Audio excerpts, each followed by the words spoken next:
आज मैं बात करूंगा बैटल ऑफ बदगाम के बारे में। ये बदगाम जो है श्रीनगर के पास एक गांव है, वहाँ पर एक युद्ध हुआ था, उसके बारे में मैं बात करूंगा। तो ये जो लड़ाई है वो 1947 में हुई थी। देश आज़ाद जब हुआ था उसके कुछ ही महीनों बाद ये लड़ाई हुई थी पाकिस्तानी सैनिकों के हमले के कारण। पाकिस्तानी फ़ौज जो है वो कबीलियाइयों के भेष में जो है उसने कश्मीर में घुसपैठ की थी, और जहाँ पर भी मुस्लिम ज़्यादा थे ऐसे एरियाज़ में जो है वो हिंदुओं को मार रहे थे। उस समय जो है कश्मीर भारत का हिस्सा नहीं था, एक आज़ाद देश की तरह था वो। और हरी सिंह जो हैं उसके राजा थे। हरी सिंह को लगा कि वो पाकिस्तानी फ़ौज का मुकाबला करने में सक्षम नहीं है। इस चीज़ को जानकर उन्होंने 26 अक्टूबर को, यानी कि 4 दिन बाद, जो है कश्मीर का भारत में विलय कर दिया। और इस विलय के तहत जम्मू कश्मीर, लद्दाख, काराकोरम, ये सारे जो एरिया हैं वो भारत में विलय हो गए, वो भारत का हिस्सा बन गए। और उन पाकिस्तानी सैनिकों को खदेड़ने के लिए जो है भारतीय फ़ौज जो है वहाँ पे डिप्लॉय करना शुरू की गई। और पहली बैच जो है वो 27 अक्टूबर को, यानी कि अगले ही दिन, कश्मीर पहुँचा दी गई। तो नेहरू ने जो है वहाँ पर कश्मीर पहुँचाना शुरू कर दिया जैसे ही कश्मीर का भारत में विलय हुआ। अब यहाँ पे कुछ समस्याएं थी। समस्या ये थी कि भारतीय फ़ौज जो है उस एरिया की ज्योग्राफी से उतनी फेमिलियर नहीं थी, क्योंकि वहाँ पे वो कभी रहे नहीं, डिप्लॉय नहीं हुए थे। और पाकिस्तानी जो फ़ौजी थे वो कबीलियाइयों के भेष में थे। वो एक नॉर्मल फ़ौजी की तरह नहीं थे, वो कबीलियाइयों की तरह कपड़े पहने हुए रहते थे, उस तरीके रहते थे। तो उनको थोड़ा पहचानना, लोकेट करना थोड़ा मुश्किल काम था। और वहाँ पे कोई प्रॉपर इंफ्रास्ट्रक्चर भी नहीं था जहाँ से आप मिलिट्री इक्विपमेंट का ट्रांसपोर्ट कर सको। तो जो भी कुछ था वो श्रीनगर का एयरपोर्ट था, वहाँ पर जो है फौजियों को लाया जाता था। फिर वहाँ पे उसके बाद जो है उन्हें बाई रोड दूसरी जगह डिप्लॉय किया जाता था। तो ये बैटल जो है शुरू तब हुआ था जब वहाँ पर कुछ कबीलियाई जो हैं करीब 700 की संख्या में थे, वो बदगाम की तरफ आ रहे हैं ऐसी खबर मिली। और उनका इरादा था श्रीनगर एयरफील्ड पर कब्जा करने का। और अगर ये काम वो कर लेते तो जो भारतीय फ़ौज जो बाई एयर वहाँ पर आ रही थी और वहाँ से दूसरी जगह भेजी जा रही थी पाकिस्तानियों को खदेड़ने के लिए, वो काम मुश्किल हो जाता। और फिर हर काम जो है बाई रोड ही करना पड़ता, जो बड़ा स्लो होता, और उस दौरान शायद पाकिस्तान जो है पूरा कश्मीर हड़प लेता। तो ये बड़ा ही इम्पोर्टेंट, बड़ा ही क्रूशल पॉइंट था श्रीनगर जो है भारतीय फौजियों के लिए। तो मेजर सोमनाथ जो है इस लड़ाई के हीरो थे। और वो जो है इस लड़ाई के पहले दिल्ली में डिप्लॉय हुए थे। और दिल्ली में जो है जब बंटवारा हुआ था तो काफ़ी हिंदू मुस्लिम झगड़े हो रहे थे, लड़ाइयाँ हो रही थी। तो उस समय जो है फ़ौज भी वहाँ पे डिप्लॉय की गई थी। तो 1947 में क्या हुआ था, कितने दंगे हुए थे, वो आप सब जानते होंगे। तो उस दंगे में वो जो है थोड़े से घायल हो गए थे, उनके हाथ में प्लास्टर भी था। तो उस सिचुएशन में जो है वो ये युद्ध लड़े थे। 31 अक्टूबर को जो है उनकी कंपनी जो है डी कंपनी, जिसका नाम था फोर कमाऊ रेजिमेंट की, उसको श्रीनगर के लिए एयरलिफ्ट किया गया। और प्लास्टर होने के बावजूद भी वो जो है अपनी कंपनी को लीड करते हुए वहाँ गए। उन्होंने अपने सीनियर्स को इस बात के लिए राज़ी कर लिया कि वो भी उधर जाएंगे।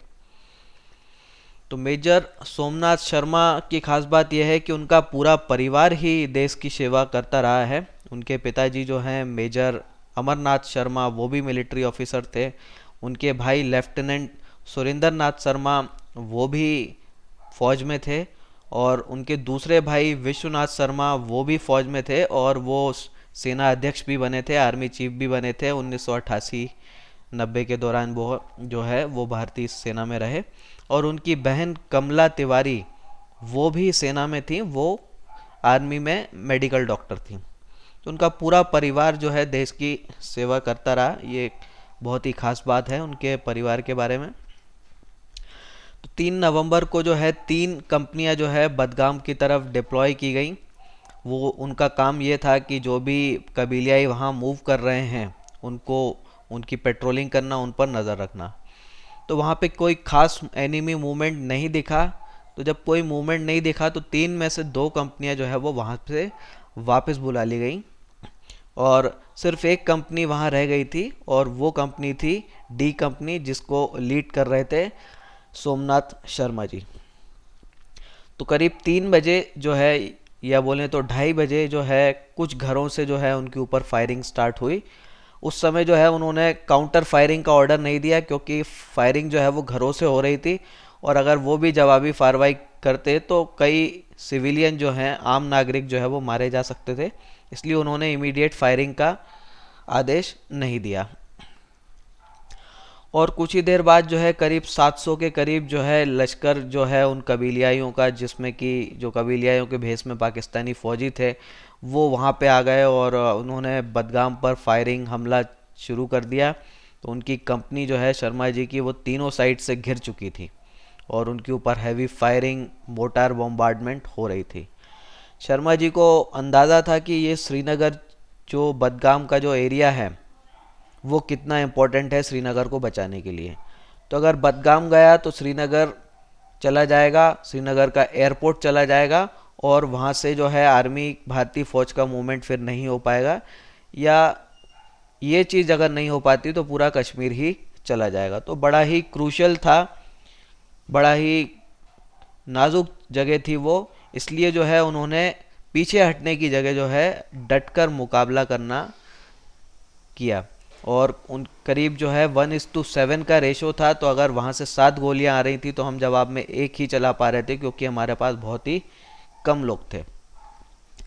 तो काफ़ी हैवी कैजुअलिटी होती रही, बड़ी ज़बरदस्त फायरिंग होती रही। शर्मा जी, जिनके एक हाथ में प्लास्टर था, फिर भी वो लड़ते रहे और अपने साथियों की गनों को, मैगज़ीन को रीलोड करने का काम करते रहे, और बीच बीच में वो लाइट मशीन गन भी ऑपरेट करते रहे, एक पोस्ट से दूसरे पोस्ट तक वो मूव करते रहे। और इस बीच जो है एक अपने जो भी फौजी हैं उनको मोटिवेट करते रहे, ताकि वो लड़ते रहें, टिके रहें। और इस बीच एक मोटार जो है वो उनके पास में आके गिरा। जब वो मोटार में ब्लास्ट हुआ तो वो काफ़ी घायल हो गए, और उस घायल अवस्था में जो है वो शहीद हुए। और शहीद होने से पहले जो है उन्होंने एक मैसेज भेजा हेडक्वार्टर को।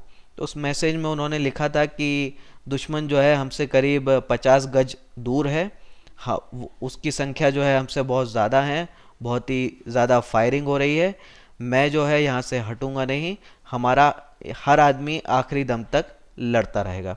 ये मैसेज देकर वो जो है शहीद हो गए थे।